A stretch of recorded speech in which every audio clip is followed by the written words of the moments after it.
Good evening, everybody, and welcome to Carving It Up Live right here on Facebook, as well as the Carving It Up YouTube channel and the Grid Network YouTube channel. As always, I'm Bryson Carver. Very excited to be with you on this fantastic and jam-packed first Monday of November on today's show. We got all kinds of things to talk about, particularly in the National Football League, getting to the Cowboys and the number of ways that they have pretty much shot themselves in the foot, leading to a 3-5 start. And Dak Prescott, by the way, if you didn't see today, it has been reported he's going to be out multiple weeks with a hamstring injury. My guy Dak, I got his dang bobblehead back here. Talk about that in a few minutes.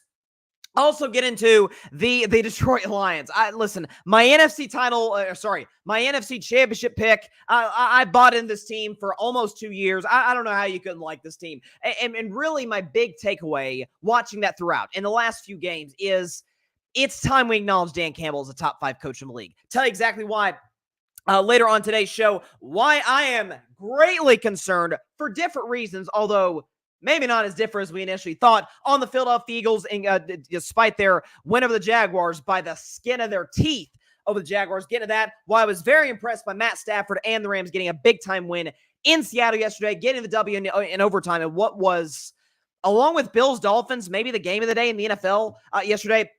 Week 9 recap around the National Football League. And tonight, we got a Monday night matchup between two Super Bowl 55 teams. Tampa Bay Buccaneers, who won that game, and the Kansas City Chiefs, undefeated team, back-to-back Super Bowl champs. You know, funny story before we get into, if I can get to this, before we get into Cowboys, you know, before the 2020 season, I correctly predicted that the Chiefs and the Bucs would meet in the Super Bowl and that the Bucs would beat them. That was Brady's first year there. I ended up being correct.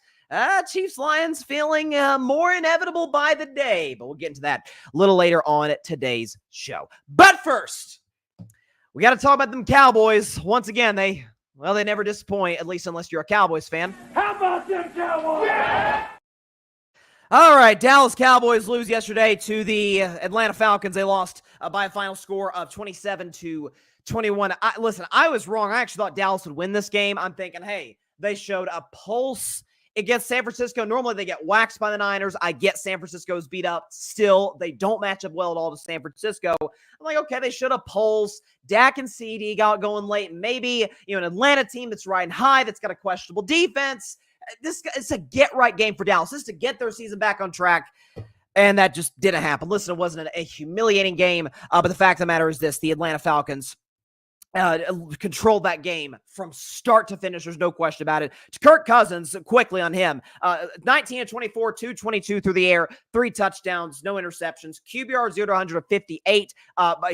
Kirk, by the way, did have a turnover. I apologize. He had a fumble in the first half. Pass rating, though, of 144.8. So Kirk Cousins was nothing short of fantastic. But the story today is Dallas. And the story today, in particular, is Dak Prescott, who, according to Ian Rappaport, who's the first to break this, is going to be out multiple weeks with a hamstring injury that he suffered late in the third quarter against Atlanta. It was a very weird injury. It's like he tried to stretch to throw a pass to his right, and you could see as he's letting the ball go, he kind of grimaces in a weird way. Dak said afterwards that he felt something in his hamstring that he's never felt before, and that the medical diagnosis seems to say, yeah, that's because it's not normal. And we know hamstrings can be, I've said it for years, hamstrings are pesky injuries, man. They're more annoying than they are painful. Let's put it that way. And that's how I think Dak is going to feel moving forward. But moving forward, Dallas's season is over. It was pretty darn close to it with a healthy Dak, who was not having anything close to his best season of his career. That was actually last season.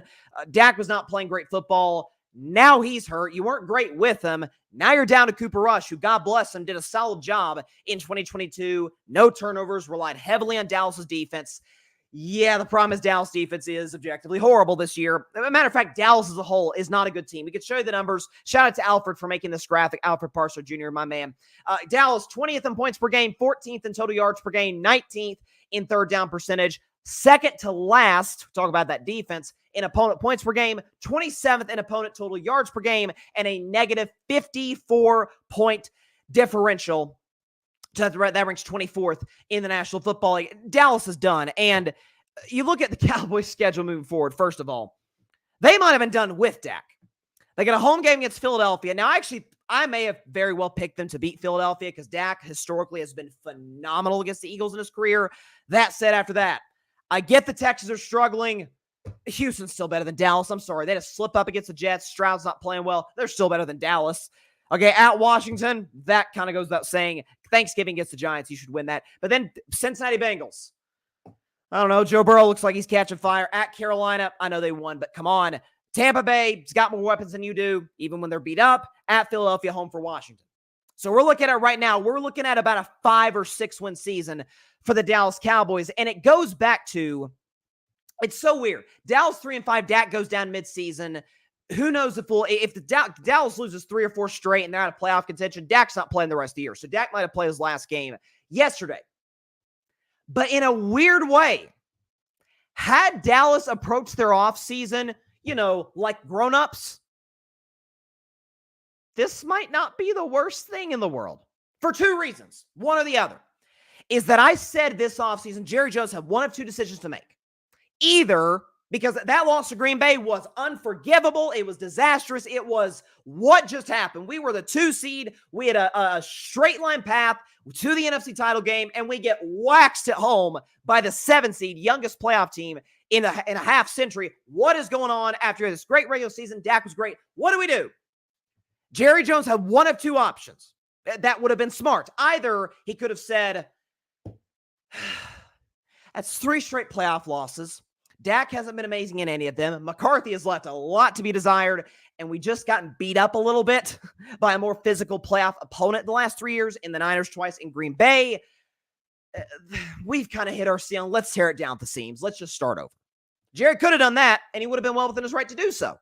Trade Dak, trade maybe Micah Parsons, a Zach Martin who's getting up there in age, Tyron Smith who left anyway, and you build around Micah Parsons, you build around CeeDee Lamb, some of your other young pieces. Could have done that, or he could have said, what he said he'd do, and that's, as he, of course, said at the Senior Bowl, go all in. I'm going to go all in. Remember he said that? Who doesn't? He could have went all in, said, okay, Dak just had the best season of his career. Let's sign Dak immediately once free agency starts, before Goff gets paid and before somebody that Trevor Lawrence gets paid and Tua gets paid and basically every quarterback that's up for contract gets paid, except for Dak, which you'll wait until the literally absolute last second on game day of week 1 to sign Dak. You could have signed Dak immediately in free agency. A, gotten him for cheaper. B, you could have said, hey, we're going to get you now. We're going to spread out the money, have some cash to spend in free agency to go get a Derrick Henry, to go get guys that could bolster your roster. Maybe to go get a second receiver. You've needed that since 2021. Next to CeeDee Lamb. Good, reliable number 2, but he didn't do it. Jerry Jones decided, hey, just gonna say that this roster could. Jerry Jones, even after the game, I don't know. I'm honestly, I mean this genuinely. I don't know if Jerry is still gaslighting the fan base or if he has deluded himself into thinking, hey, this team can still compete. Jerry Jones, after the game, immediately, he used a Michael Irvin reference about how Michael Irvin was crying after a game or something like that, and then the Cowboys reel off 3 Super Bowls. It's like, Jerry, those were some of the greatest football teams ever constructed in Super Bowl history. This team is not, to put it mildly. That's the understatement of our Monday. Because we know if you tell yourself something enough times over and over and over, you delude yourself into believing in it to be true.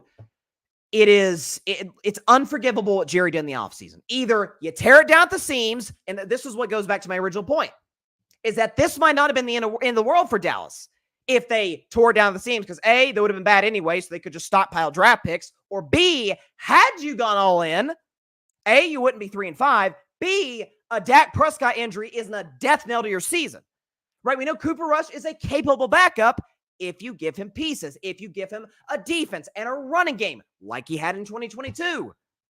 Well, the problem is the Dallas Cowboys are the single worst team in the NFL running the football. Yesterday, 4th down and short, first half, the Cowboys say, hey, we don't trust Rico Dowdle or Dalvin Cook whatsoever. We're going to run an end around on 4th and 1 with CeeDee Lamb, which results about how you kind of thought it'd result. Running horizontal to the line of scrimmage. I criticize, ironically, the Falcons for doing that against the Chiefs back in week 3. It's a bad play call. Just like a fake punt. Just like inexcusably in the second half, having a 4th and inches, having 12 men in the huddle. It's a lame duck coach. It's a quarterback that, and I love Dak. You know, that's my guy who hasn't played well, but you either could have let go, traded, or you could have signed him at the start of free agency, spread the money out so you had more flexibility. Jerry didn't do that because Jerry's a bad businessman. Jerry, in the year 2024, does not now know how to run a football operation. Heck, I'm not sure he's been able to for 24 years, for all we know.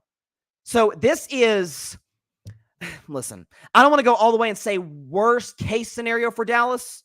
I mean, it could be worse, but then again, could it? You've already signed Dak. You already signed Dak, so that's your quarterback for the future. Sign CeeDee Lamb. I don't know, do you trade Zach Martin at the deadline? Because Zach Martin's a free agent this year. Zach Martin's going to be gone anyway. And by the way, it's not having the greatest season of his career. Listen, it's a disaster in Dallas, and it all stems back to the owner. This could have been not ideal, but fine in the long run if he tore it down at the seams, in which Dallas could be bad anyway. So what's a 3-5 start? Who cares? Or if he had gone all in, had stockpiled the roster, had added a running game, a second receiver, bolstered the defense, A, they wouldn't be 3-5. B, Dak Prescott goes down. Oh, okay. Cooper Rush, we saw Cooper Rush go 4-1 2 years ago. Cooper Rush can play mistake-free football, get the help of a running game, rely on the play action, and the defense do their job. But they're not talented enough to do that. It's a mess in Dallas. There's no question about it. And they're in bad shape. They're in really bad shape. And I think we're talking about a 6-win football team at best. Like, again, I'm not convinced Dak Prescott didn't play his final game of the season. Honestly, because if Dallas loses to, what is it? Is it Philadelphia, Washington, and Houston the next 3 weeks? Now they're 3-8. We're really bringing Dak Prescott for that. I guess if you paid him this money, you do. Dallas is a mess right now, and it all stems back to the top, as it tends to do. Let's check the comments section. What do we got? My man Jeff, he says, what's up, Bryson? What's up, Jeff? Hope you're doing all right. Hope you're doing all right. Jeff, he says, I know the Dak injury news hurts. Luckily, only out for a couple weeks. I don't know. The initial reports out of Dallas were really interesting because the first thing that came out was worse than expected. So usually when a guy gets hurt, it's the MRI confirmed what they thought. In this case, it was, it was actually the hammy was worse than what it appeared to be. Philip Chanel, what's up, Philip? The Cowboys season was over before the season even started. Jerry did nothing. They got a lot worse in the offseason. Dak was the only reason this team had a 1 in a million shot to make the playoffs. Jerry needs to actually build around Dak, build a better coaching staff. Well, let's be honest, he hasn't been about winning since he fired Jimmy Johnson. There's no question about that, Philip. And again, I'm not even being sarcastic when I say this. Where Jerry after the game was saying, I still think we got a group of guys that can do it, as in go win a Super Bowl. I don't know if he's still trying to gaslight the fan base because we're not buying it. Athletic, listen, we got an election tomorrow. I do not believe polls. I don't care if it leans for my candidate, for the other. Don't care. Don't believe in polls. I only believe in the big poll, the election poll, right? Sports polls, similar. I don't really care about polls at all. That said, it was something when the Athletic put out a poll before the NFL season, and they said they polled every fan base, and they said, they basically tried to see which fan base is the most confident their team will win a Super Bowl in the next 5 years. The Dallas Cowboys, a fan base that has gotten picked on by Stephen A. Smith and others for years for being delusional, for not knowing what's going on, dead last. So the Cowboys fans aren't buying what Jerry's saying. Either Jerry's still trying to gaslight them, or he's just deluded himself into thinking that it's somehow going to pan out. It's like, Jerry, listen, folks that have watched this show for a while know I was the very first guy on this train 2 years ago to say, Cal like the defensive pieces. McCarthy's not a terrible head coach. Although McCarthy had a bad day at the office yesterday, and those have become far more common as of late as a lame duck coach. Dak's phenomenal, Lamb's phenomenal, and I've been saying this since the 2022 season, and it's only gotten worse. It's all kind of come crashing down into the 2024 season. Jeff, okay, I understand the Cowboys roster is not the best, but the guy who needs more blame is McCarthy. This guy's always been bad late game, no question about that, and it always had teams lead the league in penalties. He's also a very predictable and old school play caller. If the Cowboys want to rebuild, they need to start with the coaching staff. Well, by the way, Jeff, you're not necessarily wrong. Actually, you're not wrong at all. it would have been nice if Jerry sussed that out before the season. Again, it's so Jerry had one of two options, and he chose neither. He chose nothing. I'll just sit on my hands and see how it plays out. Either fire McCarthy after the playoff loss or extend McCarthy. Instead, you did neither. It's something. I wrote this down in my notes because I think it's true. Because all fan bases have a reasonable, listen, fan is short for fanatic, as my man Colin Cowherd says, but we all have a relative, down in our heart, we kind of know the ceiling for our team, regardless of who your favorite NFL team is. What you don't want as a fan is for a wasted season. This is a wasted season for Dallas. Either rebuild after last year or go all in, and they didn't either. So I'm not going to say what's the point of playing the games. These guys are competitors, but come on. What are we doing here? Patrick, I called it months in advance, prepared beyond 2024 for my Cowboys. I've been proven right, and I'm at peace. Not losing sleep, screaming, yelling, and throwing remotes. I think most of Cowboys Nation is kind of with you, Patrick. Every Cowboy fan I talk to is most of them are just kind of what's the point? Why would I get mad? Why would I expend energy? Listen, I'm a former Cowboys fan, so I know the pain. Left the fan base 4 years ago. God bless the ones that stayed. Y'all a lot tougher than me. I'll say that much. A lot tougher than me. Come to Pittsburgh, by the way. You can be a Steelers fan. Let's move on, though. Speaking of great teams, Cowboys are definitely not that. Let's talk about a team that is phenomenal. That is going to kick your behind. That is going to do whatever they want, and they're going to enjoy every last second of it. Dan Campbell. What'd y'all do in Green Bay, Wisconsin? What'd you do in Lambeau Field? The Green Bay Packers. Kneecap.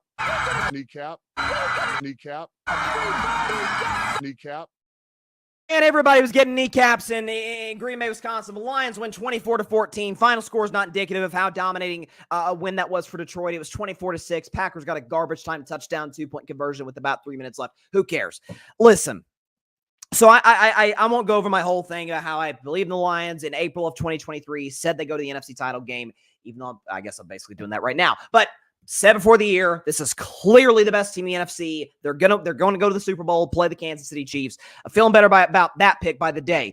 But more than anything, because we can talk about, is Jared Goff the MVP frontrunner? Because Jared Goff, statistically, last 6 games, this is a third of the season. Last 6 games, which the Lions are on this winning streak, Jared Goff has a pass rating of 140. Okay?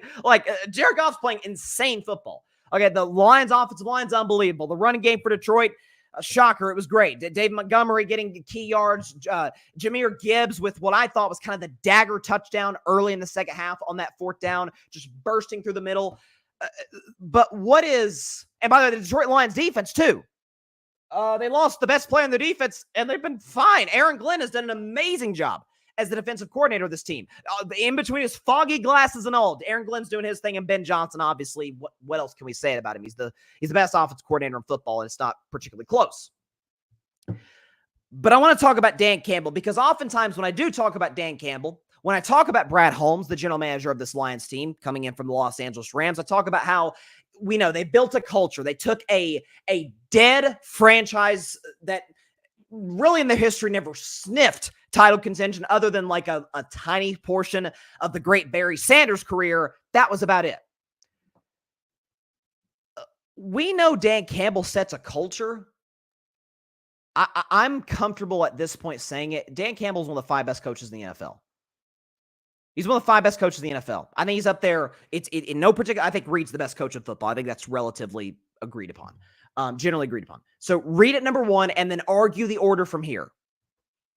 Shanahan, McVay, McVay, Mike Tomlin, Dan Campbell. Those are the 5 best in my mind. You can argue guys like LaFleur. Matt LaFleur's doing a great job. I'm a big Kevin O'Connell, Shane Steichen fan. Shane Steichen hasn't gotten the results yet. He hasn't really gotten the quarterback play yet, but we'll see. Those are the 5 best in my mind. I'll tell you why I've come to the conclusion that Dan Campbell's a top 5 coach. It's been quite remarkable. Since the bye, Detroit comes out, waxes Dallas. 47-9. Now they lose their best player for the season, the best defensive player for the season. It's heartbreaking. Other than that, it was Jared Goff was amazing. The running game, the defense got turnovers, all of this. A great win overall for Detroit. And most teams, I mean, and it's kind of a rule in gambling. I don't gamble. That's why the segment is called on Fridays, If I Were a Betting Man. But it's kind of a rule in gambling in the NFL where if a team just destroys one team 1 week and then plays really anybody the next week, it's usually the safer bet to go with the second team because it's a real thing getting fat and happy off a blowout win. It happens all the time in the NFL. Teams slip up, teams get too high on themselves. But their next game is against Minnesota in a game that at that point would decide who's first in the NFC North. Detroit goes down 10-0, doesn't blink, gets the lead. Detroit then gives up a defensive touchdown, doesn't blink. Jared Goff leads the game-winning drive, game-winning field goal by Bates. So you get the big win. You hand Minnesota their first loss of the season. You're tops in the division. You're feeling great about yourselves. You could, easily, kudos to the Titans for winning yesterday, but easily look past the Mason Rudolph, shout out Mason Rudolph, go Steelers, the Mason Rudolph-led Titans team at home, the 1 o'clock window, not that many people other than Titans fans and Lions fans are watching it. You could look past them, and then boom, 52-14 happens. You're great offensively and defensively and in special teams. Smoke Tennessee. So this is another opportunity against a division rival on the road. First outdoor game of the year in Green Bay, Wisconsin.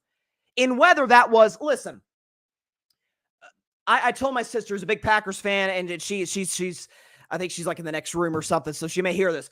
She's, kind of struggled a little bit after that Packers game. Still optimistic about her team, but it was a rough day for her.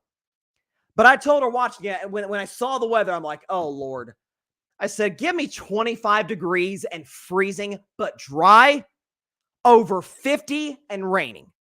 Because it's already cool, but it's wet, so it feels colder than it actually is because you're wet. I'm sure the wind was blowing. Like, it's just miserable. It's disgusting, and it's exactly what Dan Campbell wants. It's a division rival off a blowout win, and he freaking go on the road and smoke him for 60 minutes. This defense has found its rhythm. They're getting turnovers, the pick six off Jordan Love. Jared Goff is playing as efficient football as we've seen. Folks, the stat and the streak continues. I think I have this on my phone, is that Detroit, this is remarkable. They have more touchdowns in the last 6 games than incompletions. I want to repeat that. More touchdowns than incompletions. So I think this is, listen, I'm Bryson's best 10 every week. It's kind of become a joke on my show. Every Wednesday, I rank my top 10 teams in the league going into the next week. And Kansas City's been 1, Detroit's been number 2, hand to God, from week 1 on without fail. I kept Detroit at number 2 after the loss to Tampa because I didn't think it meant that much. Because Detroit actually played pretty well in that game. I will bet against the Chiefs when they, lose a game for the first time since Christmas. That team in Detroit, Michigan, I'm not, screw it, let's say it. As long as they stay healthy. They've lost Aiden Hutchinson, but as long as they stay healthy, ain't nobody touching them in the NFC. A healthy San Francisco, ain't touching them. Minnesota, ain't touching them. Green Bay, I think we saw that last night, ain't touching them. Atlanta, no. They're going to get pressure on Kirk Cousins, get turnovers off Kirk Cousins, and carve up that Atlanta Falcons defense. I mean, Ben Johnson's phenomenal, and Ben Johnson's going to get a head coaching job, and I think he's going to do great. Ben Johnson's brilliant. Aaron Glenn has done an amazing job with this defense with Aiden Hutchinson out. For Dan Campbell, no matter the situation, no matter if you're coming off a blowout win, no matter if you're coming off a big divisional win, leading into a game like against the Titans where you could easily overlook them and maybe slip up a little bit, even if you win, it's not pretty. This is not like Alabama, for example, college football example, but Alabama up until the Missouri game kind of played down to their competition or played up to their competition. If it was Tennessee, if it was Georgia, Detroit says, we don't give a dang. We're going to absolutely kick your arse for 60 minutes. We're going to enjoy every last second of it. To quote Dan Campbell in 2021, when he got the Lions job, we're going to get up. We're going to smile at you. We're going to keep going. This is a relentless football team. This is, I think, unless you're a Vikings, Packers, or Bears fan, the easiest team to root for in football. They go about it the right way. Again, that offensive line is just sick. It's sick. It's unbelievable. Penei Sewell, gave up a sack, but other than that, he was great. Running game. I mean, they can play in any type of different weather. My man Ryan Flowers, Shout out Ryan, Clutch Sports Talk. Please check his show out every Sunday morning, and his new show, NFL Matchups, throughout the week on the Grid Network's YouTube channel. Please check his stuff out. Does a great job. Ryan had a saying, a couple of years ago, he was big on the Seattle Seahawks. And the thing he said about Seattle, he said they're like a Dr. Seuss book. The green eggs and ham. Like they'll play you here, they'll play you there, they'll play on the moon, they'll play in the freezing cold, they'll play in the scalding heat. Doesn't matter. That's Detroit. They'll play indoors, play outdoors in the pouring rain and 50 degrees. It don't matter. Hard to root against this team. And they roll into the Super Bowl. They're rolling to the Super Bowl in the NFC. Now, once they match up with Kansas City, who, by the way, they did beat last year in Arrowhead. Different Chiefs team, different Lions team, but they did beat them. Boy, what a Super Bowl that would be. See the comments. Let's see. Patrick. Detroit, ... We all clowned Dan Campbell's press conference. It's turned around the Lions, and here they sit as the best team in the NFC, no question.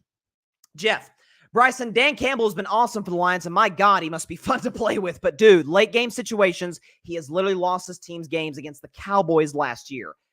I'll let Jeff finish his thought because he's got a second comment. He coaches way too aggressive, and I give more credit to the genius. And let me say it again, the genius, Ben MF and Johnson, the next Kyle Shanahan. Well, you may not be wrong about Ben Johnson because I think the dude is a freaking wizard with his offensive play calling. I'm 100% with you, Jeff. And if he is the next Kyle Shanahan, I see it. But speaking of Kyle Shanahan, who again, I don't think you can make a case that Kyle is not one of the 5 best coaches on planet Earth. I don't think you can make that case. Well, he blows leads in Super Bowls. Yep, and he also goes to Super Bowls, okay? Isn't that the same criticism of Shanahan, is late game situations? Wasn't that the criticism of Andy Reid prior to getting Mahomes, is late game situations? Like, the reality is to me, the only coach, I'm not saying this to be biased. I mean this honest to God. The only coach that I'm like, oh, he's got this. I'm not even worried. Late game is Mike Tomlin. Like, that was how the Steelers, with god-awful quarterback play, made the playoffs last year. Was they were exceptional situationally on both sides of the ball and on special teams. Tomlin is the best coach in football situationally. Reid has slowly evolved into that now that he's got Mahomes. But again, and by the way, Jeff, I'm not even saying you're wrong. Because Dan Campbell, I have been like, damn, what are you doing? Like you said, the Cowboys game, which cost them the 2 seed. Now, actually, in a weird way, helped them get to the NFC title game last year. But it doesn't every fan base to varying degrees. Some coaches are just terrible. Dennis Allen being one of them who just got fired today. Every fan base wants a little bit more from their coach in late game situations. Again, as a Steelers fan, except like I don't feel uncomfortable with Tom in late games. But there you go. What do we got? Patrick, players will run through a wall for him, referring to Campbell, of course. Those are the coaches players want to be around. He can relate, and having a smart general manager and Brad Holmes, I envy the success they're having right now. Jeff, Reid, Shanahan, McVay, Tomlin, LaFleur, Jim Harbaugh, Kevin O'Connell are all much better, interesting, than Dan Campbell. Okay, Reid, yes. Shanahan, yeah. Tomlin's above him. Tomlin's above him. McVay, it's somewhat close. I'll give you McVay. I'm taking him over LaFleur. LaFleur's had late game situation issues. I love Jim Harbaugh. That's my guy. I love Jim Harbaugh. Can't quite put him there yet. O'Connell, the thing is, O'Connell, it's a little bit of Shane Steichen syndrome. Like, he really hasn't been in the big game yet. So I get that, but man, I'll tell you what, this team plays their arse off for him. Patrick, retaining Ben Johnson was a huge move for Detroit. Coach Kneecap deserves to be Coach of the Year. Brad Holmes, Executive of the Year. They're fun to watch, no egos, and will bite kneecaps at will. And again, shout out, I cannot give enough shout outs to Brad Holmes. Like, if you look at his draft history in Detroit, like, it's like he doesn't miss. Last comment from Jeff, and then I want to have one more take about this game before we go to break. Jeff says, when I say late game situations, I literally mean like the ending of the game. You lose your team the game like Campbell did against the Cowboys, continues to not take the damn 3 points consecutively. I get that. And that's, I actually defended Dan Campbell after that Niners loss because people are like, man, the turning point in the game was when they had a field goal opportunity, second half, instead, which would have made it, I think, a 3-score game. Instead, they decided to go for it. My thing was, A, well called. It was a good throw by Goff. It was just dropped by Josh Reynolds. If you go back, that's what happened and look at the play. My thing was this. A, got you there to this point. B, if you remember last year, Detroit had some serious issues in the kicking game. So you got a much better opportunity at getting a touchdown on that drive than a field goal. So I defended Dan Campbell after that NFC title game. Here's one more take I'll have about the game that doesn't have anything to do with Dan Campbell.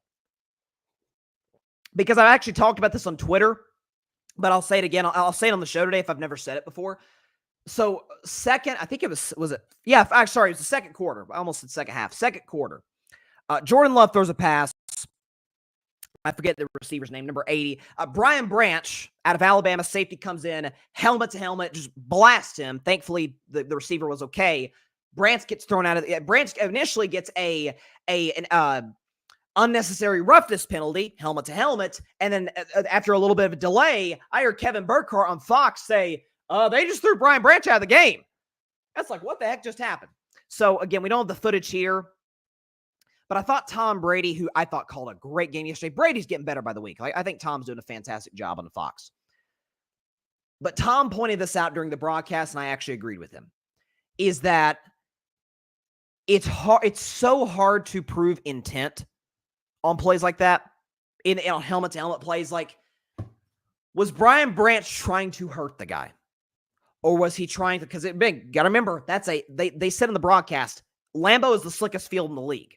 So that factors. So, Brian Branch is going to be able to just on a dime be able to stop the way he would maybe in other stadiums on other playing surfaces.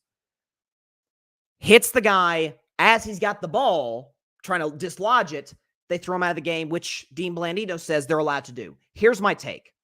And this really more applies to college football, but it also kind of applies to the NFL. Is, targeting helmet to helmet. I think if they should officiate targeting the way the NBA officiates flagrant fouls.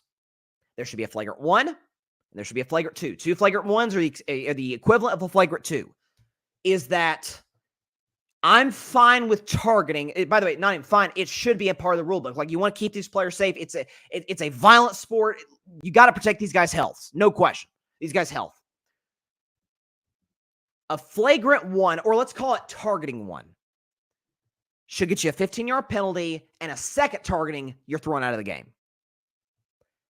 A targeting 2, to me, and this is hard to do, just like the NBA with flagrants, can you prove intent? Can you prove that this was not a football play? This guy was not playing within the rules, within the structure of football. He was trying to intentionally hurt the guy, throw him out. Like, me personally, I don't think Brian Branch was trying to do that. That's why I think he was just beside himself when they tossed him out of the game and ended up getting another 15-yard penalty for Detroit. So, again, that's just my 2 cents on that. I think targeting / helmet-to-helmet plays, if we're talking about the NFL, penalties should be officiated like flagrant fouls in the NBA. There should be a targeting 1, targeting 2. That's my 2 cents. Anyways, it's probably ratings poison. I just wanted to get my 2 cents on that. Be back in a minute on Carving Up Live. Talk about the Philadelphia Eagles because they looking a little shaky. Be back in a minute on Carving Up Live. We're just getting started here, baby. Let's go.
Welcome back to Carving Up Live. It's funny. I saw on my Twitter feed during the break, Jason Kelce, apparently, who obviously former Eagles center, and by the way, who Philadelphia actually about to talk about them in a second. Did they miss Jason Kelce on the tush push? My gosh, they can't convert that to save their lives these days. But Jason Kelce who I think was at the Penn State game. Some moron used a homophobic slur at him, referring to Travis Kelce. Jason Kelce does what, again, I think any reasonable brother would do, defending his brother or sibling, takes the phone, destroys the phone. Now, again, I'm not advocating necessarily for destroying phones. What I am saying is it is amazing to me what people think they could just get away with saying without repercussions. Especially to Jason Kelce. Like, that's the guy you screw with? Really? Jason? Okay, that's wouldn't advise that, man. Wouldn't advise that, but dumb enough to say it, dumb enough to think that was a good idea from the begin with. Let's talk about Philadelphia Eagles, though. So, listen, back-to-back weeks. It broke my heart, guys. I'm not going to lie to you.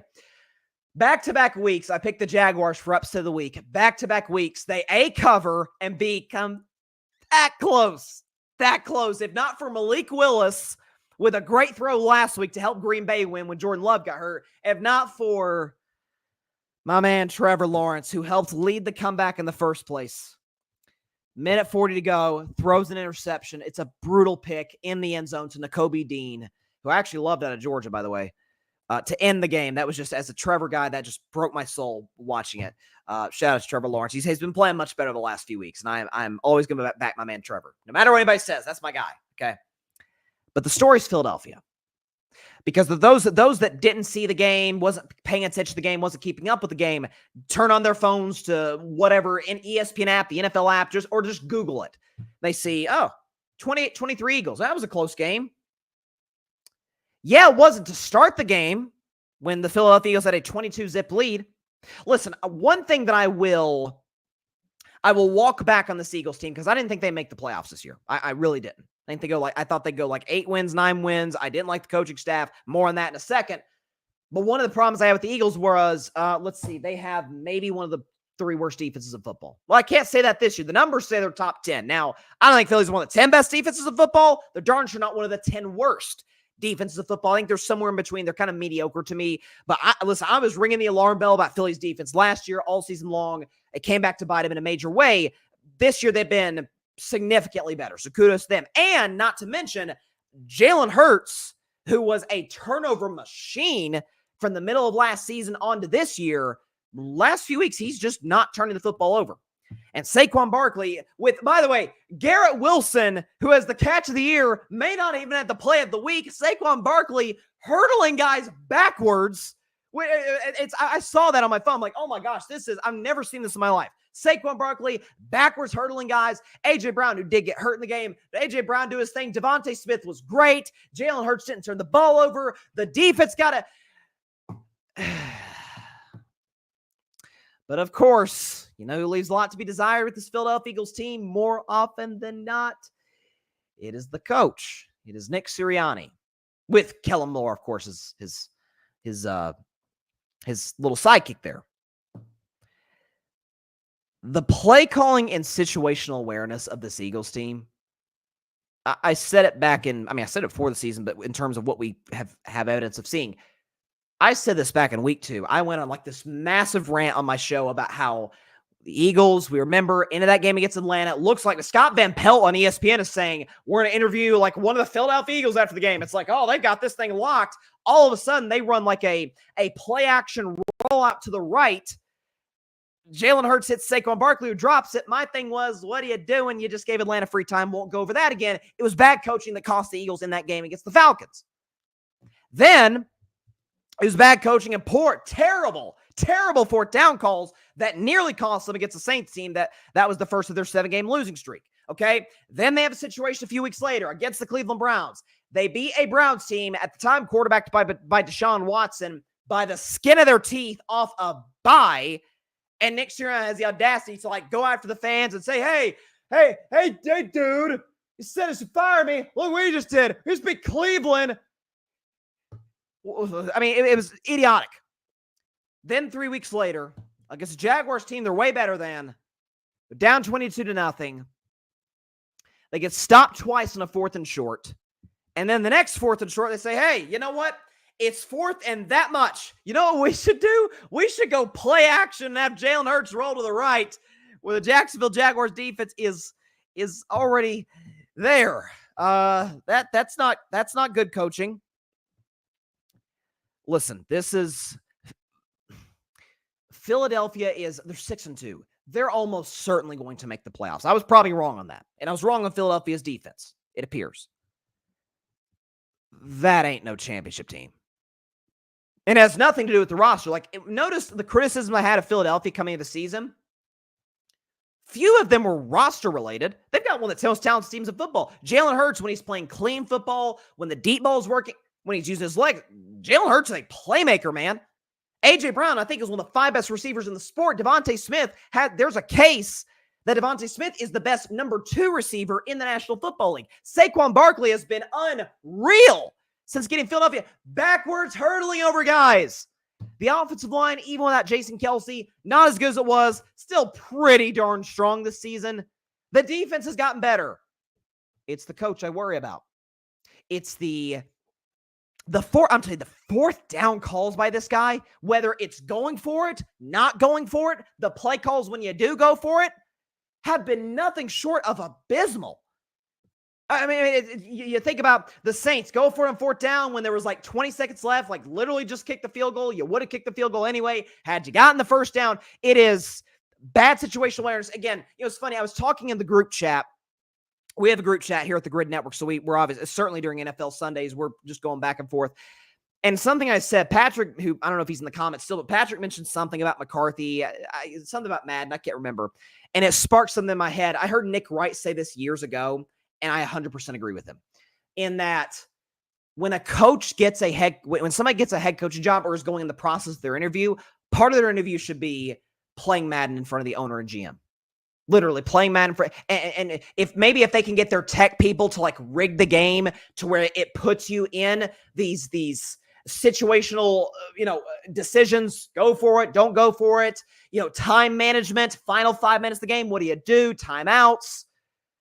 Because Sirianni is 4 years in, he has no feel for it whatsoever. And when you consider with Philadelphia, because part of the reason I advocated for them to fire him Sirianni last year was Mike Vrabel's on the market.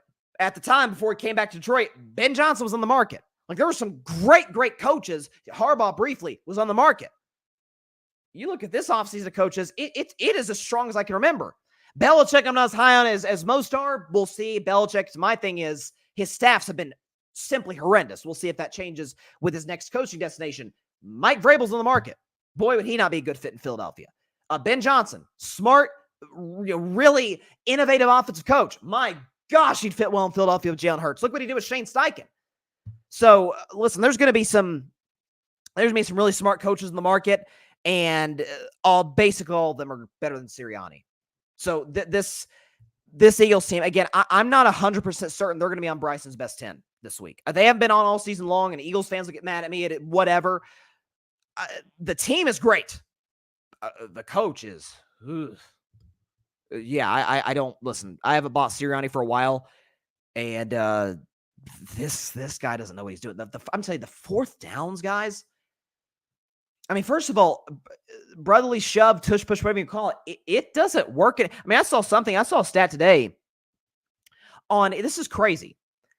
The stat is on 3rd/4th and 1 yard or less, the Philadelphia Eagles are 16th in conversion percentage. Can you that? That's hard to believe with the tush push with Jalen Hurts, and looks like Jason and Hurts is obviously a key cog that play, but looks like Jason Kelce, even more value than we already thought he had on that tush push play. They can't convert that. They go for it when they shouldn't. It's just a lack of situation awareness with this team. It's bad. And Sirianni is going to cost them long term. There's no question about it. Yeah, Jeff's 100% right. Seriously, can't understand why Mike Vrabel didn't get a head coach offer. Listen, the Titans should have fired him to begin with. I thought that was as inexcusable a coaching move as I can remember.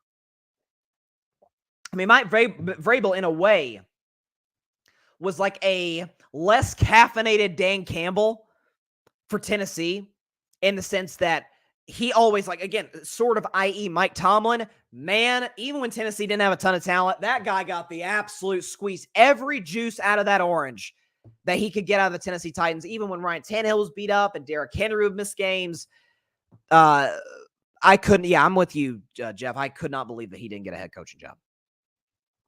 Patrick is, okay, so this is what Patrick said. He says, my nephew is a Madden gamer, could call plays better than any coach in the league. The crazy aspect is, if you can't coach X's and O's in basic concepts, you shouldn't coach. Not even the X's and O's, because I'll say this. Listen, Sirianni may be good at that. He'd certainly be better than me. I've never coached football a day in my life. I'm sure he'd be better than I am. But it is just this. I mean, I saw it this weekend. And it made me, because I was at the Tennessee-Kentucky game on Saturday. It was a great environment. Go Vols, big-time win over the Wildcats. But I was also keeping up with some of the other college games, and I saw on my Twitter feed, I think it was during halftime, or it was during a commercial break in the third quarter, whenever, saw on my phone, Clemson, when they got upset by Louisville, okay? It's basic. Some of this is just basic math. Some of this is basic math. Clemson is down 19 points early in the fourth quarter. They score a touchdown, and they kick the extra point.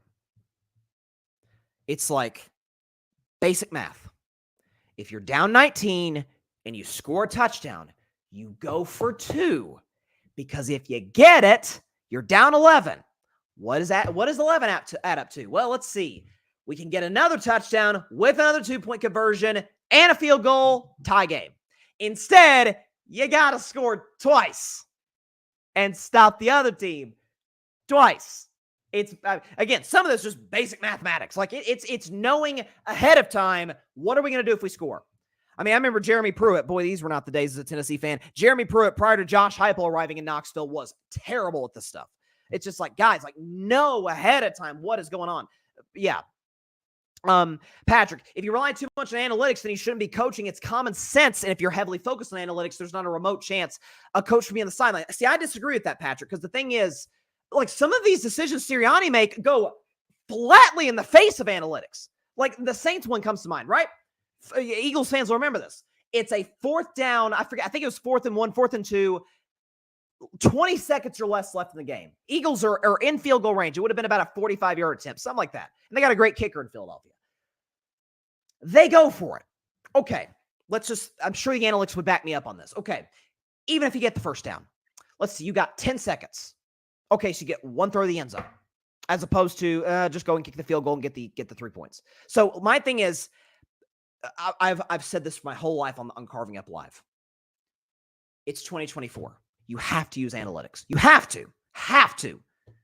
They can't drive every decision you make. But you also, and Sirianni seems to be the type of guy. Sirianni's the guy. This is who he is. Maybe I figured it out. Nick Sirianni is the type of guy who, is the dude who in high school picked on the nerds. And we all know, the nerds, the ones who aren't the cool kid in class, they're the ones that go on to be like freaking CEOs. He's the dude that pick on them like, math, nerds. He's that type of dude. And he's the type of guy who, when the quote unquote nerds up there like, coach, this is not a good decision. I don't care. Hell with all that. I'm going with my gut, baby. Yeah, it's almost cost you multiple games. It did cost you a game against Atlanta. So you have to use them. Listen, the analytics shouldn't decide the play for you, the decision for you on their own, but you got to keep them in mind. And Nick Sirianni feels like he's intentionally ignoring them, which is it's just stupid. Like, you have extra information that could actually help you. It's like, it'd be like if someone, again, not judge anybody who's flip phones. If that's your preference, knock yourself out. But don't expect to get the same benefits you would with a smartphone. Let's see. Jeff, real quick, and then we'll get to the next segment. Thoughts on Dennis Allen firing? Listen, I've been in the majority on this, but I think Dennis Allen's one of the worst coaches in football. So let me rephrase that. Dennis Allen's one of the worst head coaches in football. Dennis Allen could coach defense with the best of them. Dennis Allen, when he was with Sean Payton as the DC of the Saints, did a fantastic job. As a head coach, he's abysmal. And it's ironic that he gets fired mid-season by a team quarterbacked by Derek Carr. And shout out Derek Carr. He was classy after the game about a tweet that Michael Thomas sent. Boy, I sold my Derek Carr stock at the right time. Man, oh man. Because I about 2 years ago, man, I was a Derek Carr guy. Yeah, not now. All right, move on to the next segment briefly, and then we'll go into Week 9 recap. Los Angeles Rams beat the Seahawks 26-20 in overtime. I was getting nervous during this game, folks, because I said on Friday I do my If I Were a Bet Man segments. And, by the way, another 1 for 2 week. Very disappointing. But the one game I did get right was this one. I said, man, Rams -1 in Seattle. Seahawks just got dog walked by Buffalo. The Rams got an extra 3 days to prepare. Stafford's had success again. I'm like, man, this has got Rams. I said blowout written all over it. Well, certainly no blowout, and the darn thing went to overtime. And thinking, oh my gosh, I'm gonna go 0 for 3 here. Didn't know what was going to happen in the Vikings game later that night. I thought Matthew Stafford, his numbers are not going to blow you away, okay? 25 of 44, 298, 2 touchdowns, a pick, QBR 0 to 100 of 64. That's pretty good. The pass rating of 83. It's fine. I thought Matthew Stafford was exceptional in this game. Now, I get the Rams needed the pick 6 by Geno Smith, but my argument would be, yeah, but Geno Smith has been terrible. Like, Geno Smith inside the 10 has been the worst quarterback in football. Turnovers, bad sacks. I mean, he's been a mess down there. Puka Nacua gets thrown out in the middle of this game because he punched a guy, and we know you throw a punch, it's an automatic ejection. Puka Nacua, best receiver in the Rams, gone. So now you're left with Cooper Kupp, who's we know has battled injuries, and Demarcus Robinson. I mean, Demarcus Robinson catches 2 touchdowns last week against Minnesota. It pulls in another couple this week, including the game winner. I've always said about quarterbacks, it's why I've gotten on Purdy lately. It's why I've gotten on Stroud lately. Can you win games when everything ain't going your way? Frankly, it's why I've been a Dak guy, which is why, people are like, oh, Dak's not taking the Cowboys to their ceiling. I'm like, actually, it kind of is because the Cowboys aren't very good. That's why I was like, Dak has a good case as anybody last year to be MVP. Same pieces. Dak hasn't been as good. I'm harder on Dak. The Rams are certainly healthier now than they have been, but up the middle, in between, the guards that are guard, their offensive line, they're not fully healthy. Puka Nacua is not there. And you're in Seattle against a team that's kind of desperate. The team that's trying to rebound off a brutal loss, a blowout loss at home to Buffalo the week prior. And for Matthew Stafford to cool, calm, collect. Again, a lot of it's credit to McVay as well. It's as good of a quarterback coaching tandem as there is this side of Mahomes and Reed. I thought, Stafford, I think, leads the league since he came in game-winning drives. Like, he is notoriously kind of clutch on these spots. He was exceptionally clutch in the playoffs the year the Rams won the Super Bowl. Game winning drives against the Bucks, Niners, and Bengals to win the Super Bowl. This guy's 36 years old, and I think as good as ever. I mean, honestly, I get it. Who knows what he could have been in his prime in Detroit had that team been better. I mean, can you imagine prime Stafford with this Lions team? Oh my Lord. And no disrespect to Jared Goff, but Stafford is just more physically gifted. There's no doubt about it. I thought his poise, I thought his composure, his leadership were off the charts. And listen, I maintain my prediction that I did not give up on is Rams winning the NFC West. I said they eke out the division with San Francisco. I still think the Niners are going to make the playoffs, but they're healthy. Puka's going to be back next week, hopefully not throwing any punches. They're going to get healthier, in the interior of their offensive line. Kyron Williams is running the football more and more effective now that teams have to respect the pass. They got to respect Cooper Kupp. They got to respect Puka Nacua. Kyron Williams has been more effective. This, by the way, too, something else with the Rams is that one of the reasons that I didn't pick the Rams, because I was this close to picking LA to go to the Super Bowl this year over Detroit. So glad I picked Detroit, obviously. But part of the reason I decided to back off on that is 2 things. One, health, which plagued them earlier part of the season. Stafford has health questions, knock on wood, for his long-term availability. But the second thing was, man, as talented, as much young talent as this team has, as great of a coach as McVay is, as great of a quarterback as Stafford is, the 2 receivers, running game, they just lost one of the greatest defensive players in the history of football this offseason to retirement, Aaron Donald. They've been great in the defensive line. Okay, Jared Verse out of Florida State. Byron Young, go Vols, baby. It's a volunteer right there. Byron Young has been great off the edge. Like, it's a good, young, pass-rushing tandem around the edges. I'm telling you, by the way, who the Rams got next week? Who they got next week? Because they're on a 3-game winning streak. Oh, They got the Miami Dolphins at home next week on Monday Night Football. Rams are 2.5-point favorites. I mean, that may, if you're a betting man, yeah, it's a Friday, but I'll go ahead and I'll go and play the soundbite. We're not a betting man. If you're a betting man, yeah, Rams minus 2.5 for the Dolphins feels like a pretty safe bet. Then they play the Patriots. That's a W. Home for Philly. Go either way. At the Saints, that's a W. Bills, that's tough. Niners, tough. At the Jets, W. Cardinals, I think W. Seahawks at home, W. This feels like an 11-6 team. Like I'm not sure the Rams lose more than two more games the rest of the way. Like I think they're that good of a team. Like Dan Orlovsky on ESPN, and he got eye rolls from Shannon Sharp and others, was like, hey, yeah, this team has a chance to win the Super Bowl. Yeah. And they were like, oh, come on. I agree with Dan. Absolutely. You got that guy quarterback, that guy coach, those receivers, and that pass rush with that offensive line that is getting healthier. Oh, yeah. Listen, I think the Lions are clearly the best team in the NFC, but if there's one team I think could give them problems, Niners, Rams are kind of right there. We saw flashes of the old Sam Darnold last night. Saw flashes of it. Picking the end zone that like we're seeing a little bit. There you go. Patrick.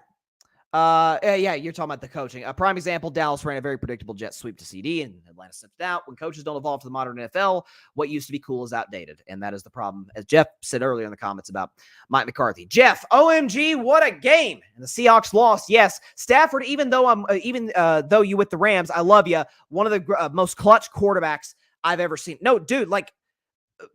I've said so many. He says, Bryce, I'd be lying if I said the Rams don't scare me a little. See, I told you, Jeff, before the season about the Rams. But, I still do not like their defense at all, and there's some injuries that will hold them back. Well, again, the interior of their O-line, that does scare me. That is something that they need to make sure they get those guys back and healthy, because Stafford, while he can still move, he is 36 years old. He doesn't move the way they used to. Now, again, love Jared Goff, but he's not Jared Goff where you get pressure at the middle, it's over. Goff can't get out of that. But, man, this team can do some serious damage. They really can. And their schedule moving forward, it's not that bad. Got the Jets on there, the Patriots, the Saints, some of the worst teams in football in there. So they've got a chance to go on kind of a run here. And I said it a week and a half ago when they beat Minnesota on Thursday night. I said, okay, they're 3-4, getting guys back. Yeah, watch out for the Rams. You don't want to play this team late. They did it last year.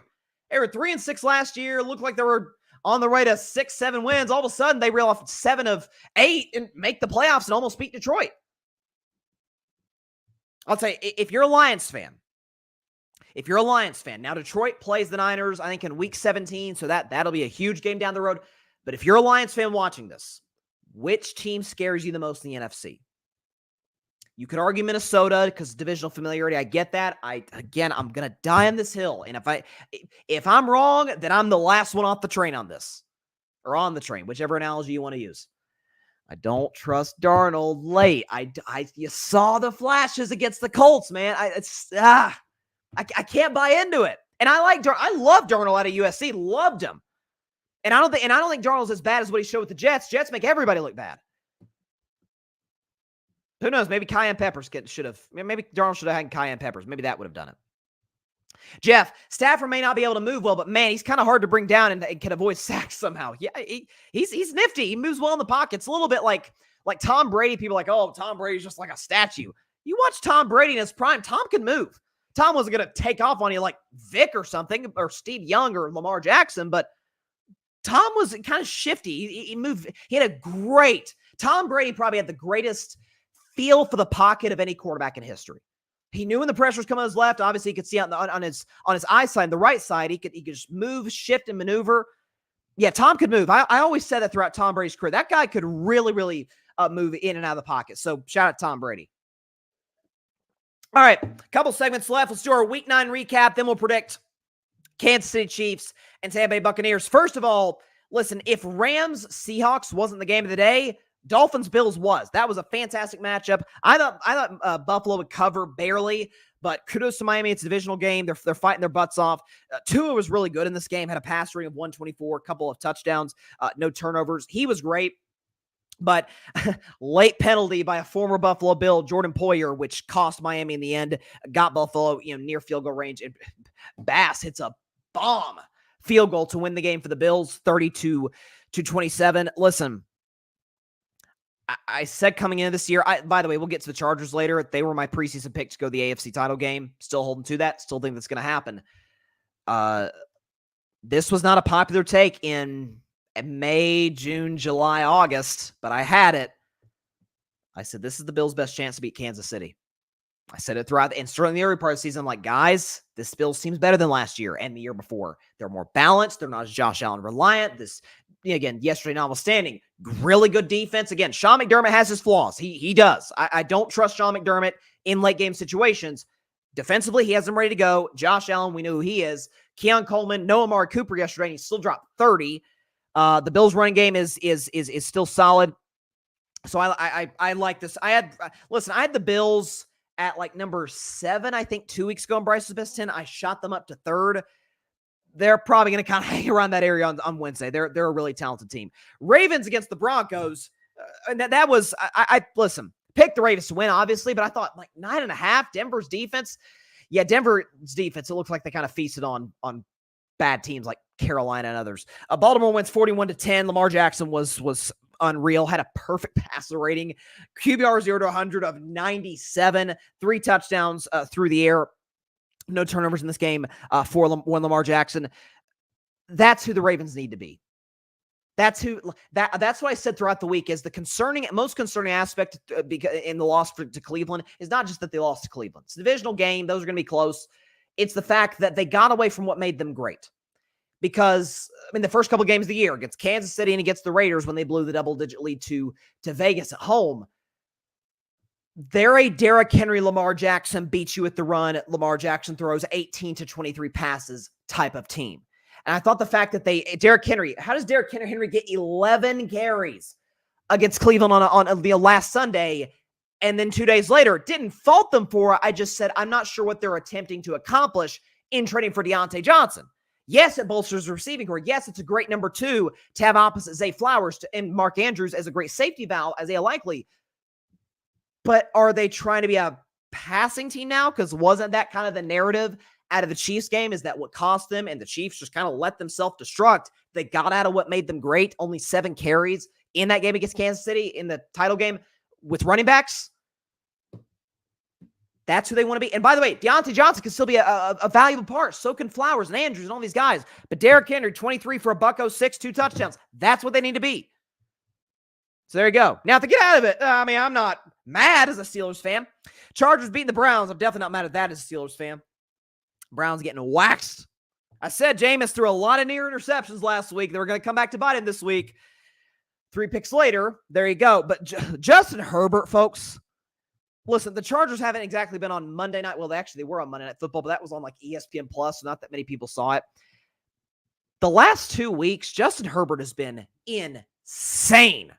Last week against the Saints, and I get it, it's the Saints. They've lost 7 straight games, but still, Chargers weren't playing their best football. Justin Herbert, pass rating of 111, a couple touchdowns with no turnovers. This week against the Browns, a Browns team that just beat Baltimore, Justin Herbert, 2 touchdowns, pass rating of 125. I mean, the guy has been no turnovers. The Chargers' run game is just stupid. It's outstanding. Sorry, not the Chargers run game, the receiving game. Quentin Johnson doesn't look like a bust anymore. When I thought he did last year, but Brandon Staley can do that. It's a lot of guys, but good win for the Chargers. Still feel confident about my pick about them going to the AFC title game. I'm still a Harbaugh guy. Bengals blowing out the Raiders. This was the Bryson Bleak bet game because I'm like, I know they're better than Vegas. The Raiders are a bad team, but at the same time, 7. The Bengals haven't won a home game. This could spell trouble. Listen, it didn't throughout the course of the afternoon. Joe Burrow, not 1, not 2, not 3, not 4, 5 touchdown passes on the day, pass rating of 115, QBR 0-100 of 85 against the Raiders. And boy, is that not a big game on Thursday night. Bengals, Ravens from Baltimore. The Ravens, I'll predict this on Wednesday's show, are a 6-point favorite. Now, Lamar Jackson's career has owned the Bengals. And Lamar and Joe Burrow, a few weeks ago, notwithstanding, has kind of struggled against the Ravens. But this isn't the same Ravens defense that Joe Burrow's faced in the past. That could be a situation. That could be a real issue for the Ravens. But man, 6, gosh. I mean, listen, I bet against the Ravens plus 9.5 Denver, but it is Bo Nix versus Joe Burrow. Like that, there's a pretty big gap there. But listen, I picked the Bengals to win the division. Certainly, I hope I'm wrong. I hope my Steelers continue to do the thing. My man, John Rivera, what's up, Fan Perspective Podcast? Subscribe to the Fan Perspective Podcast. John Rivera, my man. He says, Chargers are so under the radar. 100% agree with you, John. I love Herbert. I love Jim Harbaugh. The defense quietly is really good. Like, we talk about Chargers teams in the past, and it was kind of a saying, Chargers going to Charger. Not with Harbaugh, they're not. You know, not with the quarterback of that caliber, the receiving core. Again, I hope the Steelers add it before the Chargers do, but I think the Chargers could use another guy on the outside. Maybe they'll add one at the deadline tomorrow at 4:00. We'll see. John, you sure that wasn't Macaulay Culkin? Yeah, Macaulay Culkin. We've always said Burrow, Macaulay Culkin, same guy. Culkin literally dressed as Burrow for Halloween last week, and it kind of worked. Like it was like that. Looks like Joe Burrow. Looks like an older version of Joe Burrow. And I hate to say this is another opportunity to say, and I feel so guilty about this. Last Christmas was the first time I ever watched Home Alone. I don't know why I never got around to it. Last Christmas was the first time I ever watched, and I watched both movies, by the way, Home Alone 1 and 2. I hate myself for not watching those movies in the past. So best believe that those are gonna be going on the old TV this holiday season. Shout out Macaulay Culkin. Commanders blow out I shouldn't say blow out. They won by 5. They beat the Giants. John is shocked.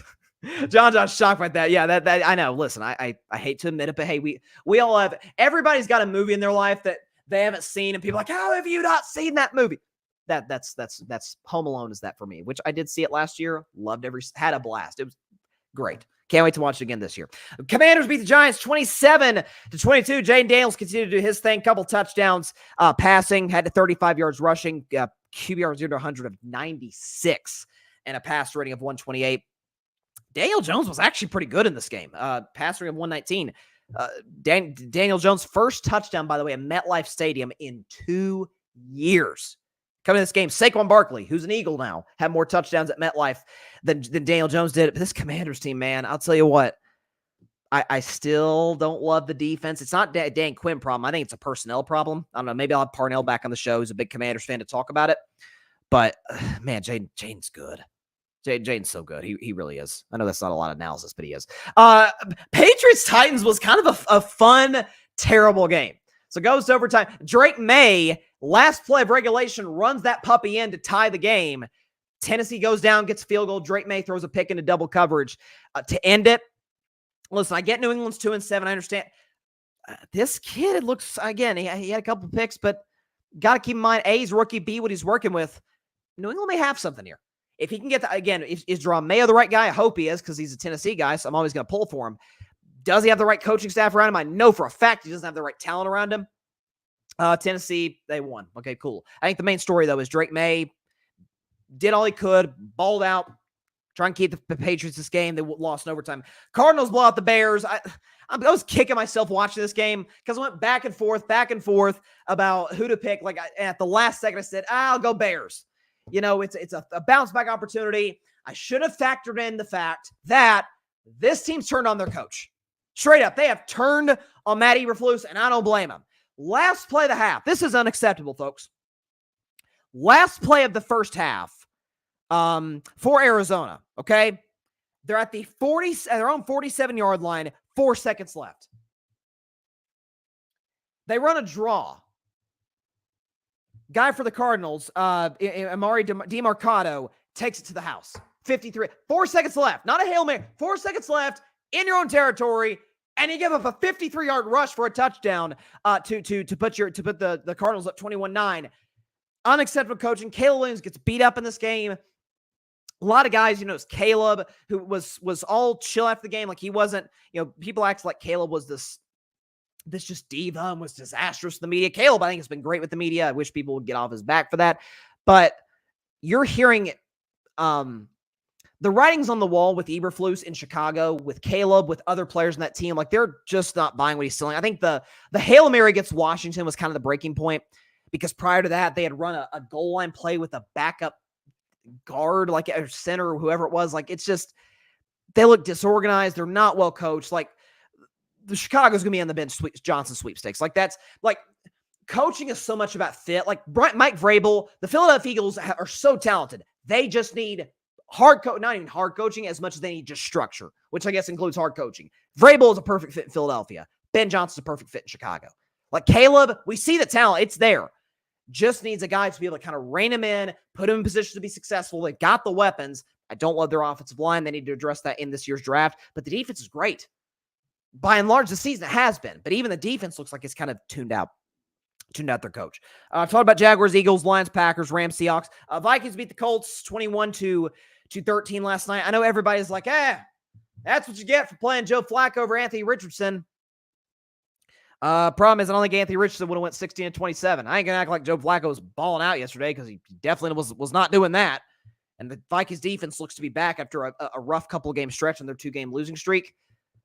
That was I know people get mad at that, but at the same time, they deserved it. Also too. Do we have this? Oh yeah, okay. Yeah, college football playoff poll is tomorrow. So again, everything that's going on in the world, it's a big election tomorrow. I am going to be living and dying by the poll that we're going to see. That being the college football playoff poll. Now, I'm just listening. We're all going to watch the election coverage. I'll say this. Tennessee should be 6th on the college football playoff poll. Just throw that out there.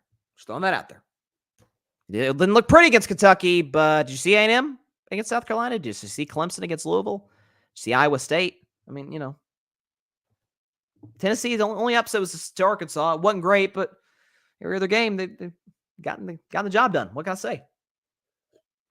That's what we do in Big Orange Country. Certainly it's what we do in Rocky Top. All right, enough of my balls. That's for the ball view on Fridays. Let's move on to tonight's game. We got a Super Bowl 55 rematch between the team that won the Super Bowl, the Tampa Bay Buccaneers, and the team that's won the last 2 Super Bowls. Here we go. All right, let's talk about Buccaneers tonight. The Chiefs in this game are favored. Big spread here, -9 over Tampa Bay. So you look at these two teams. So, man, I don't want to say the mighty have fallen, but man, how Tampa Bay fell in a blink. They go from, man, kind of a scary team in the NFC to, they in a span of 2.5 hours, they lose Mike Evans and Chris Godwin. Godwin for the season, Evans for the Evans is not going to be available tonight. Here's what I want to see with again. Hold on, we back? Okay, lost the Wi-Fi for a second. Looks like we're back. Here's what I want to see for Kansas City is this, because everybody's like, they're not winning pretty enough. I want to see more of the offense. I want to be more entertaining. It's like, I don't know. Do you want cotton candy, or do you want real food? You want something that's going to be cute to watch, or something that's actually be sustainable? Because all I know is the Kansas City Chiefs have won 13 straight games and have not lost since Santa Claus came to town in 2023. And that streak's going to continue. They're going to beat the Tampa Bay Buccaneers tonight, 27-17. DeAndre Hopkins, watch out for him. He's going to catch a touchdown this game. D-Hop, you know what? How about this? D-Hop, 100 yards receiving, touchdown receiving through the air. Kansas City wins this game. They do barely cover. I don't love 9. If it were more 7, I think I prefer it more. But Kansas City, I'll take them hesitantly -9. But to win this game, certainly outright, 27-17. They ain't losing Arrowhead Stadium. That they haven't. They haven't. Listen. People get mad at me for picking the Chiefs. I'll pick against them when they start actually, losing games. What did Herm Edwards say? You play to win the game. Well, the Chiefs have they won the last 2 games of the regular season, won all 4 playoff games, and won all 7 games this year against a pretty tough schedule, all things considered. So I don't know. Call me crazy. I think I'm going to go with the team that pretty much doesn't lose. Maybe I'm crazy. I don't know. Hold on. Before we get out of here, I did want to check this out. Is Steph Curry playing tonight? That's all I need to know. Steph playing tonight. Because I know he was questionable for tonight's game. Yeah, Steph Curry's back tonight. Let's go. Warriors playing the Wizards. By the way, can I say this? Golden State, goes 3-0. 3-0. After Steph Curry goes down, 2 wins of the Pelicans. You beat the Houston Rockets. You almost choked a massive lead in that game, but you get the job done. Buddy freaking Hield, the splash cousin, is getting the job done, leading the team in scoring. Draymond's been unbelievable on the defensive end. Shocker. Draymond's good at basketball, contrary to what dopes on Twitter think. Brandon Pajemski's doing his thing, leads the NBA plus minus. I'm telling you what, and I said the Warriors would be a playoff team this year. If they didn't add a second co-star next to Steph, I still think they're much better this year than last year. Maybe I underrated the Warriors.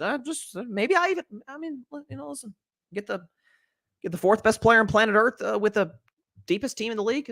Seems like a pretty good, one of the 5 best coaches, 3 best coaches. Seems like a good combo. Before we get out of here, though, in all seriousness, I did want to say this because there's an elephant in the room. Now, there's not a Republican in the room. I'm just saying there might be Republicans watching, I'm sure. Love to have a diverse audience. Big election tomorrow. Trump, Harris. It's going to take place. And I've already, last night after the Vikings-Colts game ended, I was just already like crunching the numbers, looking at stuff, looking at electoral maps, trying to break down the Omaha district in Nebraska, which, by the way, Electoral College is already flawed. The situation with Nebraska is just like weird. Like, can't we just have it simple where every state has the electoral votes? And anyways, point is, poll states can be close.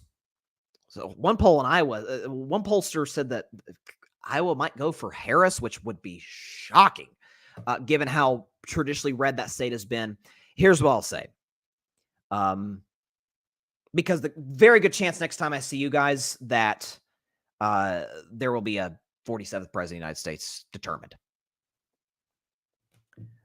First of all, I don't trust the polls, don't like the polls, don't believe in the polls, don't think the polls are legitimate. If the polls were legitimate, Hillary Clinton would have won in 2016. If the polls were legitimate, the Republicans would have had the, quote, red wave in the 2022 midterms. If you're someone who's not voted yet, know this, polls don't dictate elections, you do. You determine the election. That is the most awesome thing about this country is that the people get to decide. Now, again, personally, we can debate this another day. I wish it were popular vote and that the majority of American citizens got their say, but regardless. My prediction is this, because I'm going to predict games, might as well predict elections. They only happen, presidential elections only happen once every 4 years. And as somebody who I've said this over and over, I have studied presidential history longer than I have sports. Hand to God, that is the truth. And so looking at recent history, looking at previous history, drawing parallels. I know the great Chris Wallace, who's a fantastic A-plus level journalist, compared this year's election to 1960, Nixon and Kennedy. I see some of the parallels. I get that. Here's what I do know. Here's why I'm going to predict the way I'm going to predict. Biden was already, the polls again, which I don't love nor trust, indicated that Biden was in really, really bad shape, particularly after that first debate debacle. You put in Kamala Harris, who's raised an unholy amount of money in a very short amount of time and drawn a level of interest that I don't think has been paralleled since 2008 with Barack Obama, who, of course, became president that year and then won in 2012. Haven't seen this level of enthusiasm for a candidate since Barack Obama that year. My case has always been this. I said this back in June. It was the first time I ever said it on the show in my personal life with people I know in my life. I've been saying this for about 2 years. You mean to tell me Trump's gotten more popular since leaving office? The polls that indicate, actually, yes, he has. I think MSNBC had him at like 48%, which is higher than he had at any point in his presidency. Again, don't trust polls. One way or the other. Since he's lost in 2020, you've had, incited right on the Capitol, which to those that say, well, Trump didn't incite the right in the Capitol. Okay, vehemently disagree with that, but let's play that game. Why did he stay silent for 3 hours? Clearly he wanted it to happen. Trump is the biggest loudmouth on social media ever. You think he would have said something? Of course he did. You had January 6th. You have the criminal indictments. You have the fact, we just got information recently that, I think Bob Woodward put this out, Bob Woodward, who exposed Watergate in the 70s, that during COVID, Donald Trump, when Americans couldn't get tests to save their lives early in the pandemic, Trump was supplying them to his buddy Vladimir Putin in Russia. So you mean to tell me he's gotten more popular? Kamala is what every candidate is, and that is in some way, shape, or form flawed. I wish she would be more elaborate on what she wants to do with the border. I wish she'd elaborate more on what she's going to do with the war between Israel and Palestine. I would. But she's been crystal clear on what she's going to do in terms of her economic agenda, which, by the way, the numbers are pretty in your face about this, that Biden's economy is Trump, pardon the expression, Trump's economy greatly as it pertains to unemployment, all these different things. Stock market's booming. Economic policy she's been running the money on. Bipartisanship, she said she's going to have a Republican in her cabinet. Meanwhile, the other guy, just, in the past couple of weeks, said the following. Or he didn't say the following. He employed people to say the following at his Madison Square Garden rally. Puerto Rico is trash. It's garbage floating in the ocean. Had the comedian say that. If he didn't want the comedian to say that, comedian wouldn't have been there. Let's make that abundantly clear. He also, want to add to that, in the last week or so,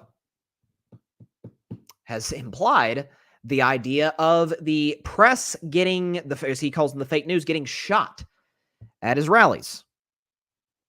Seems somewhat noteworthy. He's implied that former Representative Liz Cheney should face a firing squad. Seems noteworthy as well. Again, I'll repeat now what I did in June, what I have in my personal life for about 2 years. And if I'm wrong on this, I got to come out and admit it, obviously.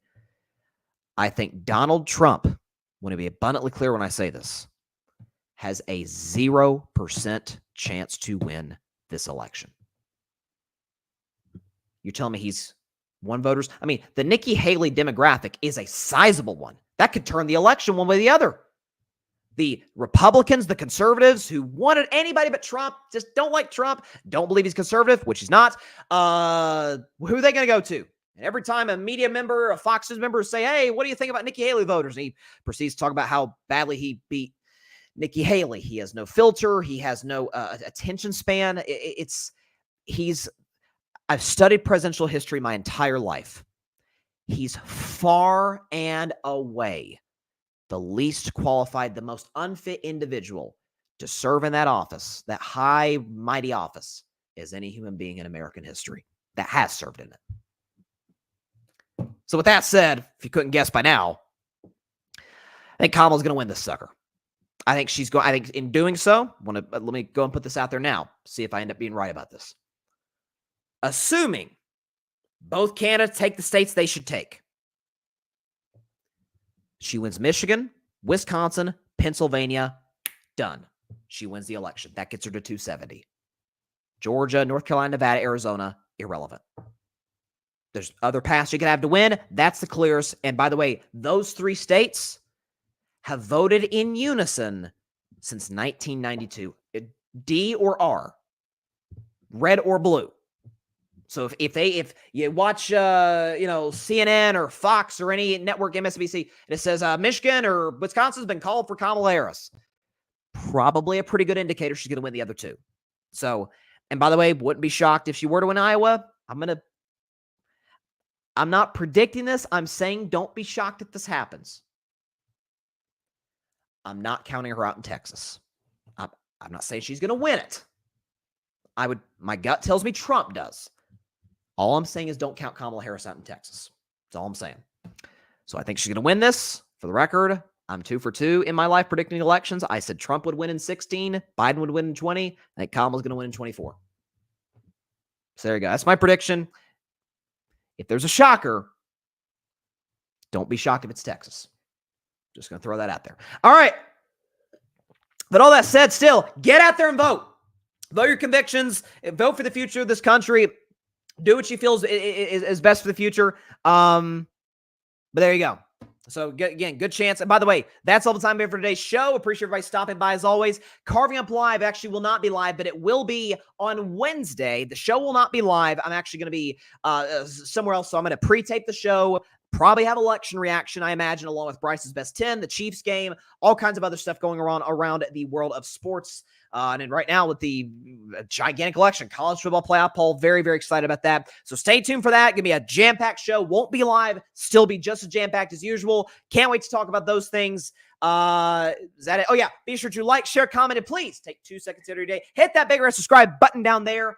Helps the channel grow exponentially. Please be sure to tell your friends about it, your family about it, everybody you know about Carving Up Live, except for your sleeping cat. Or, as I said on Friday, your extremely talkative cat. Nealon has had a lot to say recently. I'll talk to Nealon and say, what's up, my man? And he'll meow, and then he'll just like go off and do something, and then like say something under his breath. I'm like, is he dogging me right now? Like, what's up with him? Tell everybody you know though about the show. Just as importantly, be sure to go subscribe to the Grid Network. That is GRYD, the Grid Podcast Network, right here on YouTube, as well as any and everywhere that you get your favorite podcast, be it Apple Podcasts, Spotify, iHeartRadio, any and everywhere that you get your favorite podcast. You can find us at the Grid Network, where we dare to be different. Patrick Brown in the comments. Check out his articles on the Grid's website. As far as our other audio content creators, check out their stuff. Fantastic content in the world of sports and entertainment. Again, got the Chiefs tonight of the Bucks, and tomorrow I got Kamala Harris over Donald Trump. And in doing so, the way she'll do it, she'll take the blue wall of Michigan, Wisconsin, Pennsylvania. That's my prediction. All right, we will see you guys on Wednesday. Not live, but still, we'll do a show Wednesday, pre-taped. Please be sure to stay safe out there. Please be sure to take care of your physical as well as your mental health. And please be sure to contact your local state representatives and senators to demand change for gun violence in America. Because it doesn't matter where you lean, right, left, center. This is an issue that affects every single one of us as Americans on a day-to-day basis. And no matter what anybody tries to tell you, oh, it's not a problem, or, oh, there's only one solution to the problem. Both are BS. Both are not true. It's a huge problem that needs a number of nuanced solutions to solve it. And my gosh, with an election tomorrow, if you have not voted yet, please do. And when you get in that booth, just keep in mind, if there's anybody on that ballot, and educate yourselves on the candidates ahead of time. We all need to be educated voters about the future of our country, states, counties, etc. If there's anybody on that ballot in your state or federally, that shows no sense of urgency to address it, we need to vote them out as soon as possible, because we've got to get this under control as soon as possible. All right, we will see you on Wednesday. Probably some election reaction, college football playoff poll. There's two big polls on Tuesday. What are we talking about? NFL, Chiefs, Bucks, Bryce's best 10, carving up the context, all of that. Cannot wait. And predictions for Bengals and Ravens. It's going to be a great Wednesday show. Stay tuned, everybody. Stay safe out there, everybody. God bless y'all. Peace out. I'm telling you, Kamala's going to win this thing. Thanks so much for watching the show on YouTube, and be sure to go click that big red subscribe button and check out the other clips and full shows from Carving It Up Live, as well as our other incredible content creators here on the Grid Network.